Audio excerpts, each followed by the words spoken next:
Totoo kaya yun? Natakasan na naman tayo. Kasi inaamin na po ni Secretary John Vic Rimulya ng Department of Interior and Local Government, posible daw po nasa Cambodia na si Charlie Atong Ang, o mas kilalang Atong Ang, businessman, lalo na sa Sabong. Kasi mayroon pong warrant of arrest sa kanya. Dalawa yan. Galing sa RTC Laguna at RTC Lipa, Batangas. Tungkol sa kidnapping for homicide, kidnapping for illegal detention. Dahil doon sa mga sabongerong nawawala. Mahigit palang 100 niyang nawawalang yan. Mula noong 2021 at saka 2022, panahon ng Duterte administration, nangyari ito.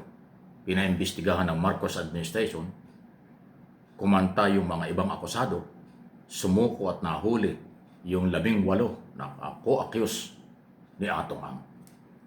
Actually, sa mga kasong yan, si Atong Ang na lang ang nawawala. At ngayon, may pabuya ng 10 million pesos sa sino mang makapagtuturo.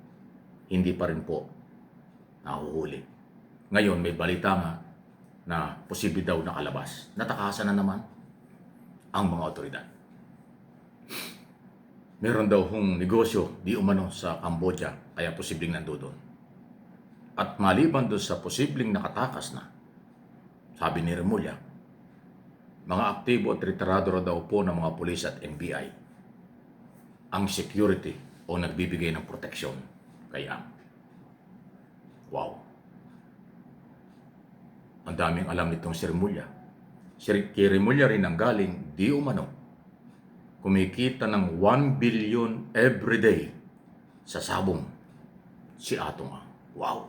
Kasi nationwide po yung, worldwide po kasi yung Sabong online. At saka, alam niyo yung Sabong, hindi lang naman dito sa Manila yan. Luzon, Visayas, Mindanao, tapos online pa. Dollar po ang labanan dyan. Kaya ang pagtaya ng DILG, 1 billion a day sa loob ng 3 taon. Wow! Kakalulang bilyon yan. Eh sa isang buwan lang, kung 1 billion a day, di 30 billion pesos. 1 billion times 365 days. O di 365 billion, isang taon, times 3. Wow, trillion yan. Ganun kabilis ang kwenta, no? Eh kasi pinagbabasihan natin yung sinasabi ni Remulla. 365 days ang isang taon, di ba? Eh kung 1 billion a day, di 365 billion sa isang taon, times 3. Wow! Kita raw sa Sabong. Kaya pala, pwede niyang magawa talaga ang pagbibigay ng security. Kung ano mang security. Ngayon, na sinasabi, active at retiradong NBI police ang nagbibigay ng security. Bay dapat makilala yun. At may mga armas daw, armed group daw yan. Although may report ngayon na nag-surrender na, pero siyempre, hindi naman lahat isu-surrender yun. So, ibig sabihin, posibleng yung pera ang ginagamit kaya siya nakakapagtago at protektado. Eh, pero gobyerno ang kalaman eh. Kasi yung warrant of arrest, gobyerno ang magpapatupad. Yung court order galing sa judicial body, galing sa korte, legal yan. Police at NBI ang magpapatupad niyan at kung nasa labas, Interpol na naman. Ganon pong kahirap maghanap ng hustisya sa Pilipinas kapag may laking tao, mayamang tao ang mga nakakasuhan.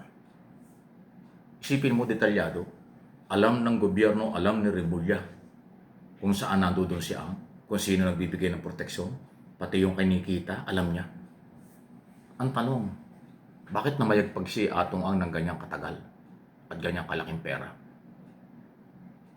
Yung Sabong, o matinding sabong, again, yan ay na-identify na nagsimula during Duterte administration. Halos kasabayan ng Pogo. Pogo, Sabong, at saka drugs. Yan po naging malaking problema ng ating bansa. At na-identify sa Duterte administration, lumaki ito, lumago ito. Hindi ko alam kung paano kumita ang gobyerno dito. Kumita ba ang gobyerno diyan sa Sabong at saka Pogo operation? Kumita sa Pogo pero talo, mas malaki ang nawala. naging crime, naging prostitution, ang pogo, kaya ako talaga pinasara ng Marcos administration. Itong sabong hindi pa pinatitigil. Although may utos na ipatigil pero hindi pa rin. Ito ngayon, ganito. Merong sabongerong nawala. Napakarami. Naghahanap ng hustisya. Ngayon ay nagkaroon ng mga investigasyon at probable cause, kaya naipile ang kaso at kaya't may warrant of arrest. Pero ang akusado, ang inaakusahan, ang suspect sa nangyaring yan, si Atong Ang, ngayon nawawala na. Posible daw nasa abroad. Ang tindi ng galaw, ano ha?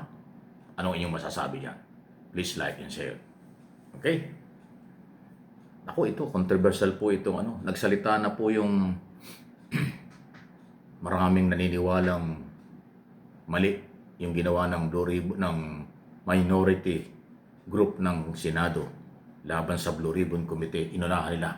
Meron na silang findings, meron na silang committee report na labag daw sa Senate rules. Ayon kay Senator Tito Soto, veteranong senador, ayon kay Lacson at ayon din kay dating Senador Franklin Drilon. Labag yung minority report sa Senate rules kasi inunahan nila yung committee report ng Blue Ribbon Committee. Pero ang turing dito, magiging garbage lang yan o papel lang yan. Hindi yan nire-recognize ng majority.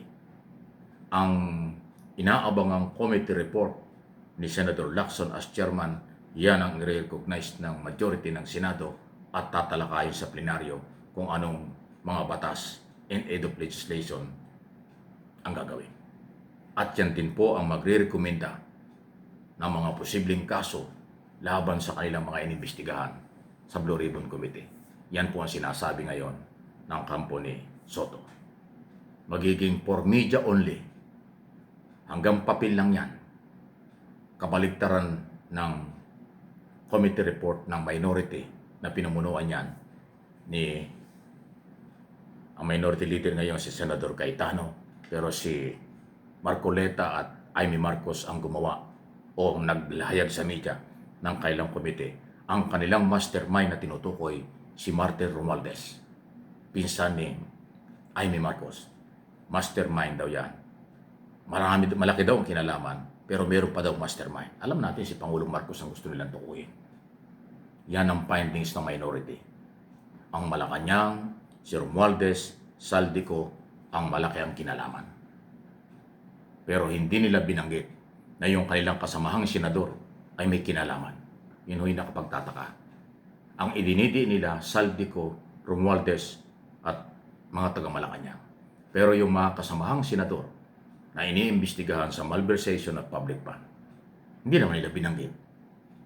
Ganong kabayas, ganong pampulitikang galaw ang nangyayari sa ating Senado. Sayang, no? Bilyon-bilyon ang gastos ng taong bayan, buwis ng taong bayan ang gastos sa ating Senado. Pero ganyan na kailang mga ginagawa. Kawawa yung ibang senador matino, nadadamay.